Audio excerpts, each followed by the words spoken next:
Maddie from the team. How are you? Good. That's good. How are you?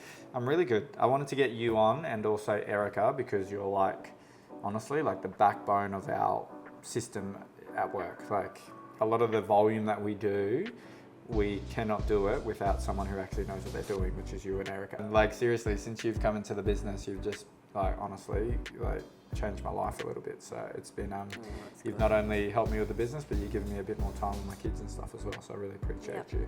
And I know you're not comfortable in front of camera, so you coming on here is a big thing for you. So I appreciate that. But I want to get you on because you're transitioning from being a full-time mum back into the professional work life and all that, and that's been hectic. You've been smashing it, you've been killing it. But I really just want to talk about the whole journey back into real estate because you got experience and. Yeah, maybe have a bit of a yarn, maybe you can tell everyone how terrible I am. What you've got to deal with. Yeah, what you have to deal with at work. Yeah. So let's, why don't we go back from the start because we're both from Toowoomba obviously. So how did you end up in Darwin?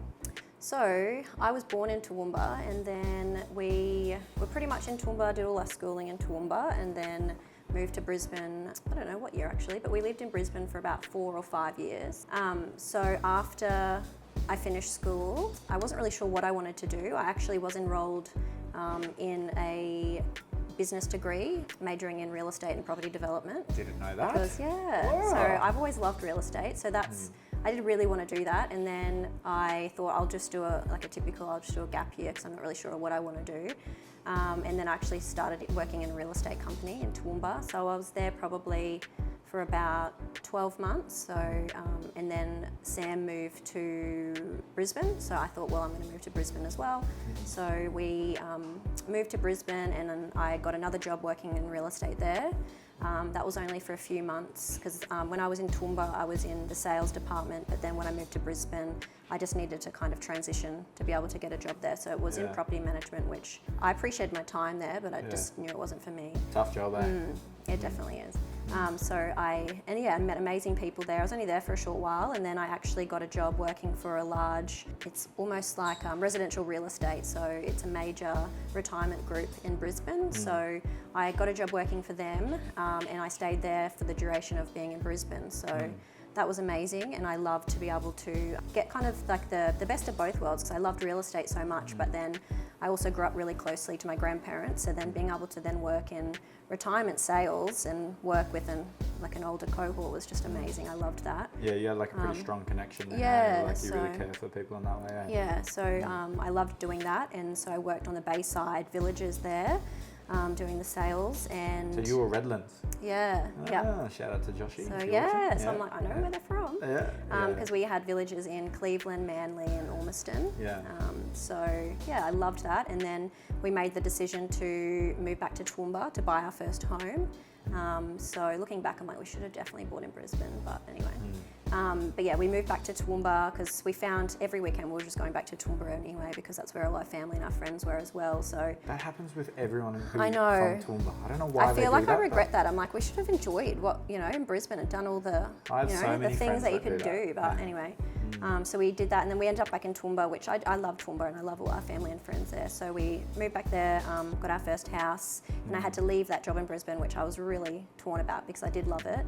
And then from there, I actually then moved into more so out of the real estate sector and then into aged care and disability. So I actually worked then with Anglicare for almost 6 years. So I did the client management there, client acquisition. So it was still a sales role, sales experience needed, but it was working in client homes with all the funding, and I loved it. Anyway, so we did that, and then in that time in Toowoomba, I guess, we bought and sold 2 homes. Sam was a builder, so he renovated the second one completely inside and out. And then we had our first child, Harriet, and he really wanted to join the police. So we thought, well, let's put the house up for sale because we don't know where we're going to end up. So we did that. It was after COVID, so it was a really good time in Toowoomba at the time, especially to sell. So that was really successful. And then he, last minute decision really to apply for the Territory Police. How did that come about? Yeah, so he has a friend in the police here who's from Toowoomba as well, and he had said to Sam, you should look into the Territory. So we did, and we just thought, well, you know what, we're a young family, they've got huge benefits up there, like the free housing and everything that they have. Let's just look into it. So we did, and in 6 weeks he got accepted, and within like I think almost 2 weeks after that he was moving. Holy, so that's like a big up. I know, yeah. Just out of nowhere. And so we had sold the house, we packed up, and then because when we bought our second home, it was actually just around the corner from my mum, about 300 meters. So she had to come to terms with us moving states within like, you know, pretty much a few weeks really. And so we packed up. Sam moved here first, and then Harriet and I, we just got like a little rental and stayed there for a few months. And then we were going to stay in Toowoomba a bit longer and wait for him to finish there. And then because we might have had to move to Alice Springs, or we weren't really sure where he would get posted. But it ended up that he was getting Darwin for 12 months. So we thought, well, what are we doing? Let's just move up there now. So yeah, we moved up, and then from there pretty much I just kind of transitioned into mum mode. So I moved for Sam, so then he was able to, you know, progress in his career that he was really passionate about. So that's been amazing to watch him to do that. And then we moved here July 2022, and then since then I hadn't been working, and then in that time I was pregnant and we had our second child. So yeah, it just kind of got to a point where I was loving to be able to explore and do things with the girls, but I definitely was losing myself.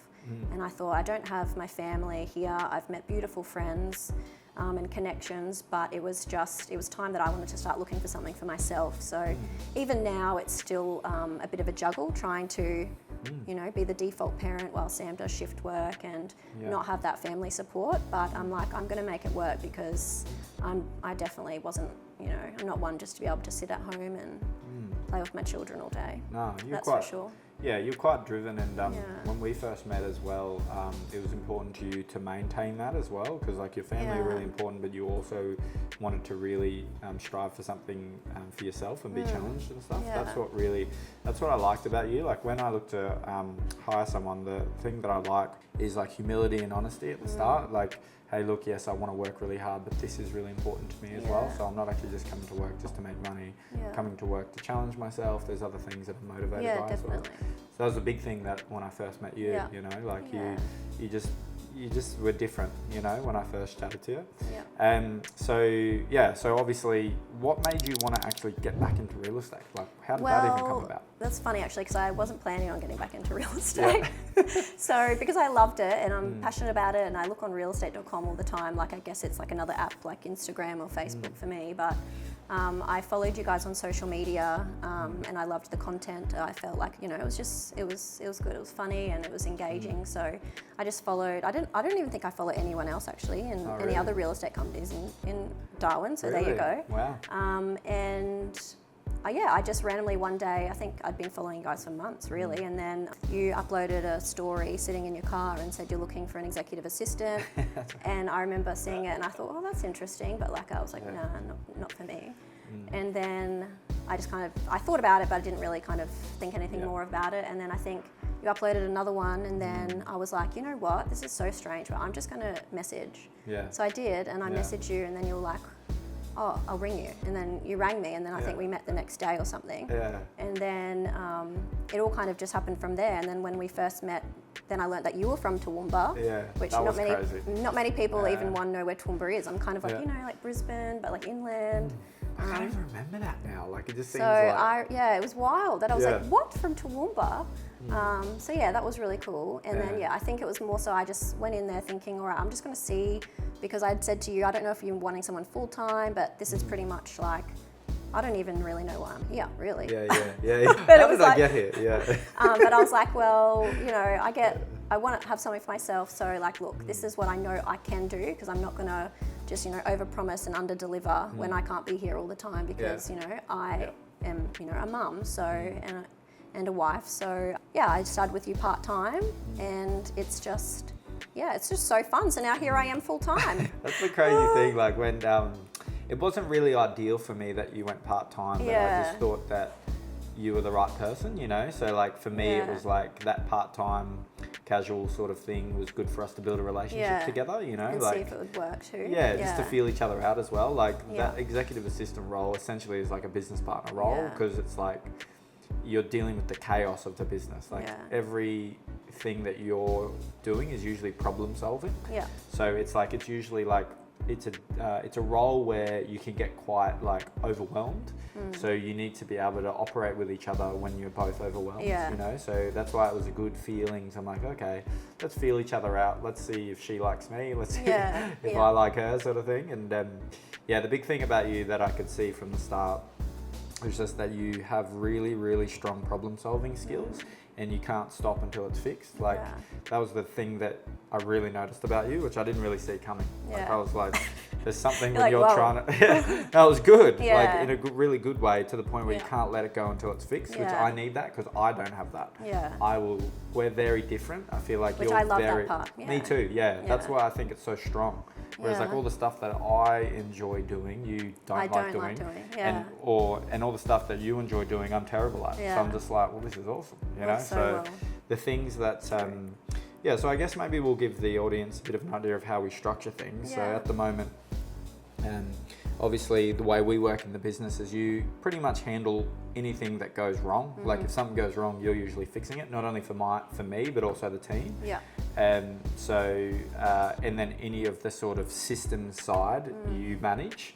And then I don't really do that much anymore actually, but I do like the selling, negotiating, listing, all that sort of stuff, which is awesome. So how did you, when you first came into the business, it was chaotic obviously. Like how did you feel first leading into that sort of role? Because you were like, I feel like you would have felt like they're probably not geared to do the sort of volume they're doing right now because stuff is just everywhere. That's how I felt when you first came. I remember when I first started, you were like, it's just chaos and I need someone to unpack the chaos and sort the chaos. And I remember thinking, okay, like, I wonder, what type of chaos it is, but like... Now she's like, oh my God. No, it's definitely, it's easy chaos though, like, because for me, I'm like, I can see the structure of it all, but it was because of the volume that was coming in, things were falling between the cracks because there was not those, I guess, the strong systems in place to be able to manage all of that. So, and it's not that there wasn't systems in place, it was more so you just didn't have the time to be able to manage it all. So it didn't suit the business model. No, exactly. How much volume you're doing.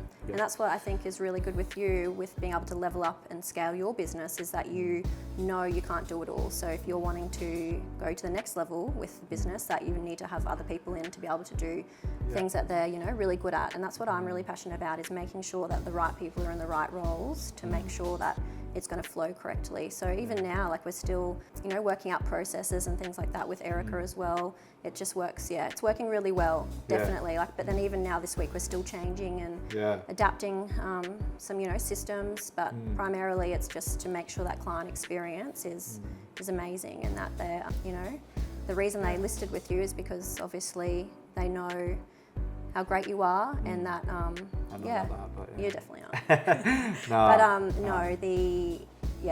The relationships there, and that they feel managed and looked after for their house. I think that's the big thing, is like nurturing a little bit more, because I felt that, I don't know, I sort of felt like as an agent, we're doing 150 to 200 sales a year, like I thought it would feel a certain way, and it didn't.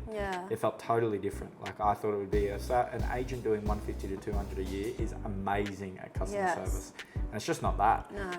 There's someone behind the scenes managing all that. And that's what really I had to come to terms with. I realized that there are so many things in the business that I'm no good at, and I need someone who is really good at that stuff. Because I was having little conversations with people where they were like, I was pretty happy with the service, but I wasn't like ecstatic. Like we're getting a lot of that lately, like just with the systems. Like we listed one recently, Short Tree. So the feedback he had was like, mate, I had like 5 people getting in touch with me. It just moved like a system, and then all of a sudden he was under contract. And it was like, majority of the service that he felt actually wasn't from agents, it was from our team, so he was just like, it's like a well-oiled machine. It's like this person contacts me, and then I get all the information, then we start negotiation, then there's multiple offers, and then we cap the offers out, then you accept an offer, now it's under contract, now I've got this person contacting me. It was just like, and he was just like, it was very user friendly, you know, so he didn't have to really do too much, which was cool. So no, definitely. So what about like you coming in from like being a parent, like getting into a new career like this? Like how's that been? Like have you felt like, obviously it's been a juggle, but have you felt like, I feel like maybe I'm not doing enough parent side, or maybe I'm not doing enough work? Not too much. I guess it's definitely a juggle, and I know that my family and my husband's family have all kind of thought, what are you doing? Like pretty much looking at it like really you almost should be staying at home. Like what are you doing? What are you doing? Like, you know, you don't have any full support up there, but I'm kind of like the opposite. I'm like, whoa, like, you know, I find offense from that. I just thought, you know, if I'm going to do it, I'm going to make it work. So the part-time, like 2 days a week was easy. Like that was like, you know, super life balance, But it was also like I felt on the days that I wasn't working, I was kind of like, oh, who am I? What am I doing? Like, I'd rather be at work right now. Not that I love my kids, but especially now that Harriet started at school, so I'm like, she's full-time at school. So it just felt the right time. So it just, transitioned to a really a good time to do it all. But it doesn't mean that it doesn't take a lot of planning and organising, which, to make sure, you know, the juggle is, it's still, you know, chaos, but it's a really good chaos. So, no. I think the big thing is the reason I like people working in the business that are parents, and we have people that obviously that aren't parents in the business, but the thing that I think is really good about it is that, you know, our kids, the way they look at us, that like determines how they'll end up, you know? So like, so true. From like, I look at from my boys, you know, them growing up and not seeing me a lot and me working hard. Yes, that's like a bit of a sacrifice, but they have that feeling like, oh, dad gets after it, dad looks after us. Yeah. Everything's going to be okay as long as dad's there. And they sort of want to become that, because that's what I was like growing up. Like with my dad, you know, he wasn't the most affectionate person, but he was always worked, always went to work, even if he was sick, just had that strong work ethic. And even though he wasn't like, hey, I love you every 2 seconds or whatever, he was the sort of guy that showed his love through providing. Yeah. You know, and I think it's really important, especially if you've got daughters. Like if you want, in this day and age, if you really want to show them that just because you're a woman and yes, you have to have kids and all that, does not have to affect your career path. Yeah, definitely. Yes, you have it harder than blokes who, you know, don't destroy their bodies and that, but that's not an excuse. You can still get it done. Yeah. I think that's really cool, you know, from your side. Like, it's awesome. Definitely, because even looking back at my childhood, my mum worked so hard all the time, and so we lived just near my grandparents. So she always had them to be able to help out. So I think that's the difference now, is I don't have that, you know, default family to just call upon, so that makes it a little bit harder. But I remember probably maybe a year ago, Harriet, we were talking, and then I remember she said to me about what did I want to be when I grow up, because mummies are just mummies, like mummies don't work. And I remember thinking like, oh, what do you mean? Like mummies work? Like mummy's here because I'm looking after you, but mummy is going to have a job. Like mummy loves to be able to go out and do things and, you know, grow myself. So they contribute to the community. Yeah, exactly. So that was really kind of like a turning point in my mind. I thought, I love being at home with them and doing all those, you know, mum things. But it was time limited for me. I really wanted to get back and do something for myself. So I just think it's come at an amazing time. I've always followed my gut feeling, and I just thought this was really strange to be going and looking maybe to get back into real estate. But I think too is with real estate comes that the stigma of the toxic environment in some agencies, and, you know, even looking back in how Queensland and, you know, just, I don't know, just people have those assumptions about real estate agents, I think. But I know already, since just being here, is just incredible. Like, you've built an incredible business and the staff are just so good, and you know, we're all at the similar stage. Like, you know, we've all got little kids, so we all kind of get it, and that's just so good, because I'm like, I don't have the support for my family, but I have the support through work and the colleagues, because we're all the same. Like, we all know. You know, we want to be at those events for the kids. So like this morning, I was like, I need to be at the Easter hat parade, and then like I'm going to be able to do it. So it's not like I don't have to be there at a certain time. So you give me that flexibility, and I, you know, just appreciate it so much, and I work harder because of that. So. I think the big thing is too is like, I don't see the business as like me, I'm the boss. We're just partners. No, you're definitely not. I'm not. Don't try and. Like, I'm like, who's the boss? I know, I'm a bit laid back, but like, I never want to look at it like I'm the boss and we're all a team working, sort of like a captain on a team, you know? So like, if you're a captain of the football team, yes, sometimes you have to speak up and give leadership, but most of the time you have to show how to lead, you have to help people, you do a lot of selfless things, and you know, eventually the feeling that people have towards you, they want to follow you in battle. It's not they have to, they want to. Definitely. So when we first started the business, you know, like even hiring people, I've learned as well, like it's taken me a long time to get to this trusting place because I got burnt a little bit, and every time someone burns you, it just kills that little bit of you, and you're like, oh, like that, I didn't see that coming, and like, and then you got to hire someone else. You're like, oh, what if that happens again? And but I think the big thing I wanted to create in the workspace is I wanted a bunch of adults that don't need to report into anyone and just perform. So this is what you need to do. If you need to go to the doctor, don't call me. Just text me and tell me you're coming in late. Don't ask for permission. I'm not your father. You know what I mean? Like, I just can't believe workplaces are still like that. And I tried to create something that, because I had workplaces like that and I hated that. Like, you know, people would call me at like 11 a.m. in the day, and I've ducked home for lunch with Hannah or whatever. And I go, what are you doing at home? Like, I hated that. Like, so I think it creates people who are responsible. And this comes back to the whole thing about someone being a mum. When someone's a mum, like, or a father, like mother or father, doesn't matter. Like, you understand responsibility and accountability. Like, you have to friggin' vacuum the floor before you leave home. Otherwise, when it comes back, there's gonna be ants everywhere, because like dealing with the washing has to be done by this time, or you have to pick the kids up at this time and have them home by this time. Otherwise, if they miss this time, they're gonna be up for hours. So you understand that, you know. So really, that's performing. So you're like, okay, this is what needs to get done. So most jobs these days, especially with our systems cloud-based, you don't need to be in the office 24/7. You can go do that thing with Harriet and watch the Easter parade, and, you know, go pick them up that day, and just when you put them to bed, knock out a few bit of work or whatever, or just be there on the phone. Or I just think, and you then they do that with the next person, don't you reckon? Yeah, no, totally. Like, if someone ever worked for you, you would be like that with them. Definitely, you know. So, which I think is important. So you thought when you first came in that day, like when we first sat down, did you think the role was, or working with us was like this, or what were you? I don't know, really. I feel like I didn't have any expectations, I guess, because it just happened so quickly that I didn't really have time to think about what I was doing, or. But yeah, because normally I'm always, you know, thinking, all right, this is a good decision, I'm going to do this. But this time it was kind of like, oh. But yeah, I'm just so glad I did, because it's worked out so well. Yeah, it's cool though.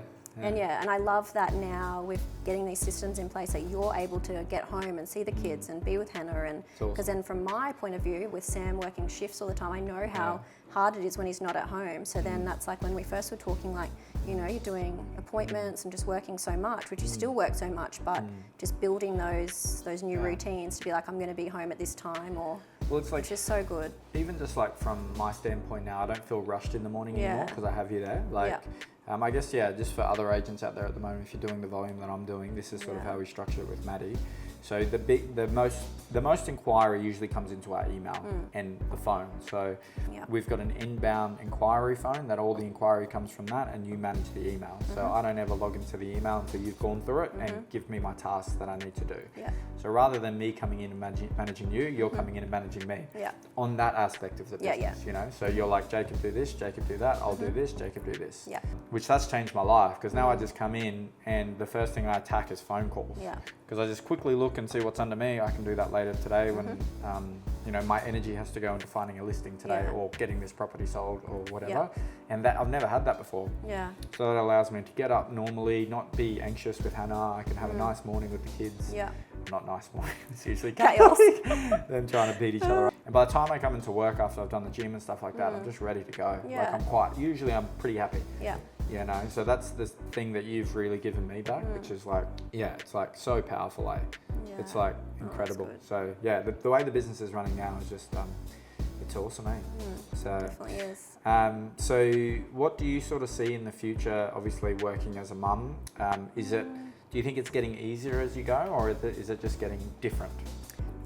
It's not that it's easier, it's different. I think it just depends on the time. Like, I remember people even said, like, when you're a mum, that it doesn't get any easier, it's just you go through different stages and phases. And so I think it's just, you just, again, like with my processes, if I know that I can be as organised as I can be, it's just going to set me up. It makes it a lot easier to, you know, because I want to be ideally getting home and then spending time with the girls and, you know, doing all those things that I want to be doing. And then especially in the mornings too, like I need to try, you know, not to be rushed, and so it works really well. Like, I don't want anyone going off to work feeling stressed that, you know, that it's been chaos. And I guess it's chaos, but I mean, I try and organise it so it works really well. So yeah, it's awesome. You know, it's so if there's a mum that's looking to get into, you know, work or something, what do you think is like a bit of advice you could give them? Because it would be hard, like even with Hannah when she was getting back into work, like it was a really like, it was like a bit of you lost for a bit. You're like, where am I going? Like, what sort of advice would you give them? Is there anything that you, like if you could look back, what you would tell yourself, like, you know? I don't know. I think for me personally, like what I've learned is you have to almost have your non-negotiables yourself. So, and that's what I said to you at the beginning, like I don't want to come in and say, yep, I'm going to work full time, I'm going to do this, going to do that. And then a lot of people would just get burnt out because they can't do it all. And then, you know, they quit and then they let you down. So I was like, well, I'm not going to do that and that's why we kind of staggered it from part-time. And then I was like, you know what, this is going to work, let's do full-time. But I think I had kind of my non-negotiables that weren't necessarily aired to you, but I guess it was more so looking like, what are you looking for? This is kind of what I'm looking for. And a lot of people, I guess, go into interviews, or ours wasn't even really an interview, that was a nice pretty chat. Chill, yeah. I'm like, do you want a resume or something? Like, I don't like CVs or resumes because like I nothing. know. You don't know what anyone's like. Yeah, it's so true. Yeah. But that's just the thing, you know, like I think there's like when you're hiring people now, I know because I've hired so many now, I'm like, I now know that like you have to pick your hard. So like, definitely. If I'm hiring a young person, I know they're going to be at work most days, but they're probably going to go out on the weekends. So Mondays is probably going to be pretty rough. Yeah. And they're probably going to come good by about Friday and then go out again because I've been a young person. Yeah. You know, when you hire a mum or a parent, when they're at work, they're going to be gone because they're going to be organised. But there's going to be times when they're going to be sick with the whole family, and there's, you know, but you're also going to get a more adult, you know, you're going to get an adult that can manage their emotions a little bit better than the next person because they've had to be patient. They've had to negotiate with a 2.5-year-old. Like, that's the way I saw it. So when you were going through that stuff, I was like, it's just normal. Yeah. You know, so I was just like, well, whether or not you had kids or not, it's who cares? That's just what you're going through. Definitely. You know? So. But I think it just also speaks volumes of the business as well and the staff. Like, we were all so unwell, but the first thing is I didn't have to fret about, I guess I was kind of like felt bad that I was letting you down, but it was also like, you know, Rach come and dropped a massive package at our door with all this stuff. It was just like, it's just so caring. Like you guys just really, all support each other and understand. So it was, Yeah. It comes back to that thing like when I was working with someone, like, because I'm like, the first thing that would happen, I used to hate calling in sick because that'd make you feel bad. Yeah. They're like, okay. Because they're thinking about how much work they have to do that day. Yes, exactly. Yeah. Whereas like psychologically, if I can make you feel like, oh my God, I love work. Yeah. Like if I can make you feel that, that's like the nicest feeling to feel when you're spewing your guts up. Like you just feel like everything else is chaos, but how good is it at work? Such a legend. And we're taking time out of the chaos day that you've created because you're not there to chop you off the package. So you're just like, oh my God, this is amazing. So, oh well, we're both from Toowoomba and we actually didn't know each other before too. No. That's the crazy thing because you're a lot younger than me. You're 30? I'm 31 this year. You're 31 and I'm 36 this year. So we didn't know each other, which is weird being from Toowoomba. Yeah. You know, but we went to some of the same parties though. Yeah, and we know, I knew some of your friends and Well, we've chatted a lot, eh? Yeah. Was it as bad as what you thought it was going to be? No, it was actually pretty good. Well, thanks for coming on here. I wanted to get you on here because just to give you a wrap and just to hear about your situation, because I think there'd be a lot of people in your situation maybe looking at real estate as an option, but they feel like they can't do it. Yeah. You're a great example of if you put your head to it, you know, put your mind to it, you can definitely do it. So thanks for coming. Thanks for having me. You. Done.